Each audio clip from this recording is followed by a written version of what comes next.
페이지 랭크와 선형 프로그래밍 완벽 가이드에 오신 것을 환영합니다. 이 영상에서는 구글 검색의 핵심 알고리즘인 페이지 랭크와 자원 최적화의 핵심인 선형 프로그래밍을 초급 개발자도 이해할 수 있도록 쉽게 설명합니다. 퀴즈 신문제도 준비되어 있으니 끝까지 함께 학습해보세요. 오늘 배울 내용을 살펴보겠습니다. 먼저 페이지 랭크 알고리즘의 개념과 무작위 서퍼 모델을 이해하고 수학적 정의인 고유 벡터 문제를 다룹니다. 그 다음 몇 급 수법으로 페이지 랭크를 구현하는 방법을 배웁니다. 후반부에는 선형 프로그래밍의 개념과 최적화 문제 공식화, 그리고 실전 예제로 생산 계획을 수립하는 방법을 학습합니다. 마지막으로 퀴즈 신문제로 학습한 내용을 확인해 보겠습니다. 첫 번째 주제는 페이지 랭크 알고리즘입니다. 페이지 랭크는 구글 검색의 핵심 알고리즘으로 웹페이지의 중요도를 측정합니다. 1998년 스탠퍼드 대학원생이었던 레리 페이지와 세르게이 브린이 개발했으며 이 알고리즘으로 구글을 창업했습니다. 페이지 랭크의 핵심 아이디어는 링크 구조를 분석하여 중요한 페이지를 판별하는 것입니다. 많은 링크를 받는 페이지가 중요하고 특히 중요한 페이지로부터 링크를 받으면 더욱 가치 있게 됩니다. 이를 재규적 정의라고 하며 단순한 키워드 매칭을 넘어선 혁신적인 방법입니다. 무작위 서퍼 모델은 페이지 랭크의 기초가 되는 개념입니다. 인터넷을 서핑하는 사람이 현재 페이지에서 무작위로 링크를 클릭하여 다른 페이지로 이동한다고 가정합니다. 이 사람이 오랜 시간 동안 서핑하면 어떤 페이지에 가장 많이 머물게 될까요? 그 페이지가 바로 가장 중요한 페이지입니다. 이 모델은 확률적으로 페이지의 중요도를 계산하는 방법을 제공합니다. 서퍼가 각 페이지에 머무는 시간 비율이 그 페이지의 중요도 점수가 됩니다. 이제 코드로 링크 구조를 표현해 보겠습니다. 먼저 링크 매트릭스는 웹페이지 간의 링크 관계를 행렬로 나타냅니다. 행은 출발 페이지, 열은 도착 페이지를 의미합니다. 값이 1이면 링크가 있고 0이면 없습니다. 예를 들어 첫 번째 행정 1, 0은 페이지 A가 B와 C로 링크한다는 뜻입니다. 다음으로 이 행렬을 전이 확률 행렬로 변환합니다. 각 행의 합으로 나누면 확률이 됩니다. 페이지 A에서 B로 갈 확률은 0.5, C로 갈 확률도 0.5가 됩니다. 이렇게 하면 무작위 서퍼가 어디로 이동할지 확률적으로 모델링할 수 있습니다. 페이지 랭크 문제는 선형 대수학의 고유 벡터 문제로 정의됩니다. 전이 행렬의 주요 고유 벡터를 찾으면 각 페이지의 중요도 점수를 얻을 수 있습니다. 이는 마르코프 체인의 정상 상태 분포에 해당합니다. 정상 상태란 무작위 서퍼가 충분히 오래 서핑하면 각 페이지에 머무는 시간 비율이 일정해지는 상태를 말합니다. 수학적으로는 집이 V를 만족하는 벡터 V를 찾는 것입니다. 즉, 고유가 밀에 대응하는 고유 벡터를 구하는 문제입니다. 반복적인 계산을 통해 점수가 수렴하면 그것이 최종 페이지 랭크 값입니다. 실제 페이지 랭크는 감쇄 계수를 사용합니다. 보통 0.85로 설정하는데 이것은 서퍼가 85%의 확률로 링크를 따라가고 15%의 확률로 완전히 무작위한 페이지로 점프한다는 의미입니다. 왜 이런 계수가 필요할까요? 어떤 페이지는 외부로 나가는 링크가 없을 수 있습니다. 이런 페이지를 댕글링 노드라고 부릅니다. 무작위 서퍼가 이런 페이지에 도착하면 더 이상 갈 곳이 없어집니다. 감쇄 계수를 도입하면 이런 막다른 페이지에서도 알고리즘이 멈추지 않고 계속 작동할 수 있습니다. 구글 행렬을 생성하는 코드를 살펴보겠습니다. 먼저 각 페이지에서 나가는 링크 수인 아웃 디그리를 계산합니다. 아웃 디그리가 0인 페이지는 1로 설정하여 댕글링 노드를 처리합니다. 그 다음 각 행을 아웃 디그리로 나누어 전이 확률 행렬 M을 생성합니다. 마지막으로 감쇄 계수를 적용한 구글 행렬지를 만듭니다. 수식은 G D 곱하기 M 더하기 1 빼기 D 곱하기 1 나누기 N 곱하기 2입니다. 첫 번째 항은 링크를 따라갈 확률이고 두 번째 항은 무작위 점프 확률입니다. 모든 페이지로 균등하게 점프할 수 있으므로 1 나누기 N을 곱합니다. 페이지 랭크는 몇 급 수법으로 구현합니다. 몇 급 수법의 원리는 간단합니다. 임의의 초기값에서 시작해서 행렬을 계속 곱합니다. 마치 눈덩이가 굴러가면서 커지듯이 점수가 반복을 거듭하며 점점 안정화됩니다. 페론 프로베니우스 정리에 의해 구글 행렬은 원시 행렬이므로 어떤 초기값에서 시작하든 같은 값으로 수렴합니다. 이것은 마치 미로에서 어느 방향으로 가든 결국 출구에 도달하는 것과 같습니다. 보통 20에서 30번 반복이면 충분히 수렴합니다. 페이지랭크 구현 코드를 자세히 살펴보겠습니다. 먼저 랭크를 균등하게 초기화합니다. 4개의 페이지가 있다면 각각 0.25로 시작하는 공평한 출발점입니다. 핵심 반복문에서 새로운 랭크를 계산합니다. mt-랭크는 전이 행렬의 전치와 현재 랭크 벡터의 행렬 곱입니다.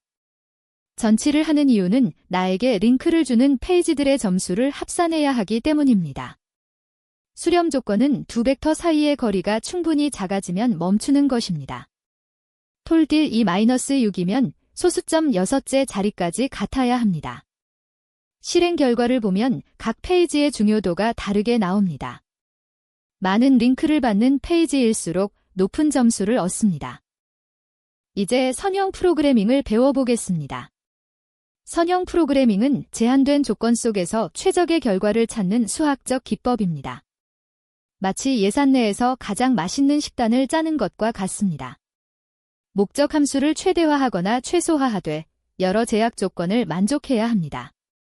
예를 들어 물류팀에서 창고 비용은 최소화하면서 모든 주문을 제 시간에 배송하려면 어떻게 해야 할까요? 이런 문제가 바로 최적화 문제이며 선형 프로그래밍으로 해결할 수 있습니다. 경영, 물류, 생산계획 등 실무에서 광범위하게 활용됩니다. 선형 프로그래밍 문제는 3가지 요소로 구성됩니다. 첫째, 목적 함수는 최대화하거나 최소화할 대상입니다. 예를 들어 이익을 최대화하거나 비용을 최소화하는 것입니다. 둘째, 제약 조건은 반드시 만족해야 할 조건들입니다. 원료가 10kg밖에 없다거나 작업시간이 12시간으로 제한되는 등의 조건입니다. 셋째, 변수 범위는 각 변수가 가질 수 있는 값의 범위를 지정합니다. 생산량은 0 이상이어야 한다는 식입니다. 이 3가지 요소를 정의하면 최적화 알고리즘이 자동으로 최선의 해를 찾아줍니다. 이익 최대화 문제를 코드로 구현해 보겠습니다. 제품 A는 개당 이익이 3만원이고 제품 B는 5만원입니다. 목표는 총 이익을 최대화하는 것입니다. 먼저 목적 함수 개수를 정의합니다. 린프로그 함수는 최소화를 수행하므로 최대화를 위해 음수로 변환합니다. 다음으로 부등식 제약 조건을 설정합니다. 첫 번째 제약은 원료 제약으로 A는 1kg, B는 2kg이 필요하고 총 10kg을 보유하고 있습니다. 두 번째 제약은 시간 제약으로 A는 3시간, B는 2시간이 필요하고 총 12시간 작업 가능합니다. 마지막으로 변수 범위를 0 이상으로 설정합니다. 음수 생산량은 불가능하니까요. 린프로그 함수를 실행하면 최적 생산량과 최대 이익을 알 수 있습니다. 선형 프로그래밍은 공급망 관리에서 필수적입니다. 여러 창고에 재고가 있고 여러 고객에게 배송해야 하는 상황을 생각해 보세요. 각 창고에서 각 고객으로 배송하는 비용이 다르고 각 창고의 재고량도 제한되어 있으며 각 고객의 수요량도 정해져 있습니다. 이런 복잡한 상황에서 총 배송 비용을 최소화하면서 모든 수요를 만족시키려면 선형 프로그래밍을 사용합니다. 목적 함수는 총 배송 비용의 최소화이고 제약 조건은 창고별 재고 한도와 고객별 수요 만족입니다. 최적화 알고리즘이 자동으로 어떤 창고에서 어떤 고객에게 얼마나 배송할지 결정해 줍니다. 첫 번째 퀴즈입니다. 페이지랭크 알고리즘에서 무작위 서퍼 모델이 의미하는 바로 가장 정확한 것은 무엇일까요? 한 번, 사용자가 검색어를 무작위로 입력하는 행동을 모델링한 것. 2번, 서퍼가 현재 페이지에서 무작위로 링크를 클릭하여 이동하는 행동을 확률적으로 모델링한 것. 3번, 검색 엔진이 무작위로 페이지를 인덱싱하는 과정을 표현한 것. 4번, 웹페이지가 무작위로 생성되고 삭제되는 동적 특성을 반영한 것. 잠시 생각해 보세요. 정답은 2번입니다. 웹서퍼가 현재 페이지에서 무작위로 링크를 클릭하여 이동하는 행동을 확률적으로 모델링한 것이 무작위 서퍼 모델입니다. 인터넷을 서핑하는 사람이 현재 페이지에서 무작위로 링크를 클릭해 다른 페이지로 이동하는 행동을 확률적으로 표현합니다. 오랜 시간이 지났을 때 가장 많이 머물게 되는 페이지가 가장 중요한 페이지로 판단됩니다. 이 모델은 페이지랭크의 핵심 아이디어입니다. 두 번째 퀴즈입니다. 페이지랭크에서 전위 확률 행렬을 만들기 위해 링크 행렬을 어떻게 변환하는가? 한 번, 각 열의 합으로 해당 열의 모든 값을 나눈다. 두 번, 각 행의 합으로 해당 행의 모든 값을 나눈다. 세 번, 행렬의 전체 합으로 모든 값을 나눈다. 네 번, 각 값을 행렬의 최대값으로 나눈다. 생각해보세요. 정답은 2번입니다. 각 행의 합으로 해당 행의 모든 값을 나누어 전위 확률 행렬을 생성합니다. 이렇게 하면 각 페이지에서 다른 페이지로 이동할 확률의 합이 1이 되어 무작위 서퍼가 어디로 이동할지 확률적으로 모델링할 수 있습니다. 예를 들어 페이지 A가 B와 C로 링크하면 각각 0.5의 확률로 이동하게 됩니다. 행 정규화라고도 부르는 이 과정이 전위 확률 행렬의 핵심입니다. 세 번째 퀴즈입니다. 페이지랭크 알고리즘에서 감쇄계수를 도입하는 주된 이유는 무엇일까요? 한 번, 계산 속도를 높이기 위해 행렬 크기를 줄이기 위함. 두 번, 링크가 없는 막다른 페이지에서도 알고리즘이 멈추지 않도록 하기 위함. 세 번, 스팸 사이트의 링크 가중치를 0으로 만들기 위함. 네 번, 검색어와 페이지 내용의 관련성을 높이기 위함. 답을 생각해보세요. 정답은 2번입니다. 링크가 없는 막다른 페이지에서도 알고리즘이 멈추지 않도록 하기 위함입니다. 감쇄계수는 서퍼가 가끔 링크를 클릭하지 않고 완전히 새로운 페이지로 점프한다고 가정하는 것입니다. 이를 통해 외부로 나가는 링크가 없는 막다른 페이지, 즉 댕글링 노드에서도 알고리즘이 멈추지 않고 계속 작동할 수 있습니다. 보통 0.85의 값을 사용하여 85%는 링크를 따라가고 15%는 무작위 점프합니다. 네 번째 퀴즈입니다. 페이지랭크의 재규적 정의가 의미하는 바와 그 효과로 가장 정확한 것은? 한 번, 페이지랭크가 자기 자신만을 참조하여 계산되므로 외부 링크는 무시된다. 두 번, 중요한 페이지로부터 링크를 받으면 더 높은 가치를 얻으며 이로 인해 스팸 사이트 1000개보다 위키피디아 하나의 링크가 더 가치 있게 된다. 세 번, 모든 페이지가 동일한 초기 랭크에서 시작하여 재규적으로 감소한다. 네 번, 링크를 받는 페이지 수와 링크를 보내는 페이지 수가 항상 같아진다. 정답은 2번입니다. 중요한 페이지로부터 링크를 받으면 더 높은 가치를 얻습니다. 페이지랭크의 재규적 정의는 페이지의 중요도가 그 페이지에 링크하는 다른 페이지들의 중요도에 의해 결정된다는 것입니다. 따라서 단순히 링크의 양만 중요한 것이 아니라 링크를 보내는 페이지의 품질도 중요합니다. 이로 인해 스팸 사이트 1000개에서 받는 링크보다 위키피디아 같은 신뢰도 높은 단일 사이트에서 받는 링크가 더 가치 있게 됩니다. 다섯 번째 퀴즈입니다. 다음 링크 행렬에서 페이지 A의 전위 확률 행렬행은 무엇인가? 링크 매트릭스는 0, 1, 1, 0, 1, 0, 0, 1, 0, 0, 0, 1, 1, 1, 0, 0입니다. 한 번 0, 0.5, 0.5, 0. 두 번 0, 1, 1, 0. 세 번 0.25, 0.25, 0.25, 0.25. 네 번 0, 0.33, 0.33, 0.33. 계산해보세요. 정답은 한 번입니다. 0, 0.5, 0.5, 0이 정답입니다. 페이지 A의 링크 행렬행은 0, 1, 1, 0으로 A가 B와 C로 링크함을 나타냅니다. 행의 합은 2이므로 전위 확률 행렬로 변환하면 각 값을 2로 나누어 0, 0.5, 0.5, 0이 됩니다. 이는 A에서 B로 갈 확률 0.5, C로 갈 확률 0.5를 의미합니다. A는 D로는 링크하지 않으므로 확률이 0입니다. 6번째 퀴즈입니다. 페이지 랭크 문제가 수학적으로 어떤 유형의 문제로 정의되는가? 1번, 최단 경로 탐색 문제. 2번, 선형 대수학의 고유 벡터 문제. 3번, 동적 프로그래밍의 최적 부분 구조 문제. 4번, 그리디 알고리즘의 지역 최적화 문제. 답을 생각해보세요. 정답은 2번입니다. 선형 대수학의 고유 벡터 문제로 정의됩니다.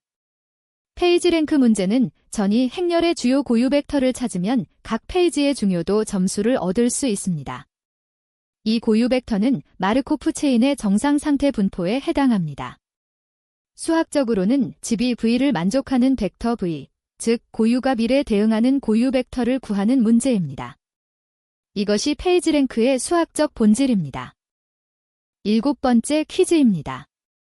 페이지 랭크 알고리즘이 기존 검색 엔진과 비교하여 혁신적이었던 핵심 이유는 1번, 키워드 매칭 속도를 획기적으로 개선했기 때문. 2번, 페이지 내용의 의미를 자연어 처리로 분석했기 때문. 3번, 키워드 빈도가 아닌 페이지 간의 링크 구조를 분석하여 중요도를 판단했기 때문. 4번, 사용자의 클릭 로그를 실시간으로 반영했기 때문. 정답은 3번입니다. 키워드 빈도가 아닌 페이지 간의 링크 구조를 분석하여 중요도를 판단했기 때문입니다. 1998년 레리 페이지와 세르게이 브린이 구글을 창업할 당시 다른 검색 엔진들은 키워드 빈도만 세어 검색 결과를 정렬했습니다. 그러나 구글은 페이지 간의 링크 구조를 분석하여 중요도를 판단하는 페이지 랭크를 도입했습니다. 이것이 검색 품질을 획기적으로 향상시킨 혁신이었습니다. 8번째 퀴즈입니다. 실제 대규모 페이지 랭크 구현 시 메모리 효율을 위해 권장되는 자료 구조는 1번, 이중 연결 리스트. 2번, 희소 행렬. 3번, 해시 테이블. 4번, 비트리. 생각해보세요. 정답은 2번입니다. 희소 행렬, 즉 스파스 매트릭스입니다. 실제 웹 그래프에서 대부분의 페이지는 전체 페이지 중 극소수의 페이지에만 링크합니다. 따라서 전이 행렬은 대부분의 값이 0인 희소 행렬입니다. 희소 행렬 자료 구조를 사용하면 0이 아닌 값만 저장하여 메모리 효율을 크게 높일 수 있습니다. 파이썬의 scipy 스파우스 라이브러리가 이런 희소 행렬을 지원합니다. 9번째 퀴즈입니다. 페이지 랭크 알고리즘이 웹 검색 외에 활용될 수 있는 분야로 적절하지 않은 것은 1번, 소셜 네트워크에서 영향력 있는 사용자 식별.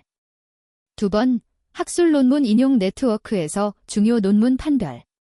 3번, 추천 시스템에서 아이템 중요도 계산. 4번, 정렬 알고리즘에서 배열 요소 순서 결정.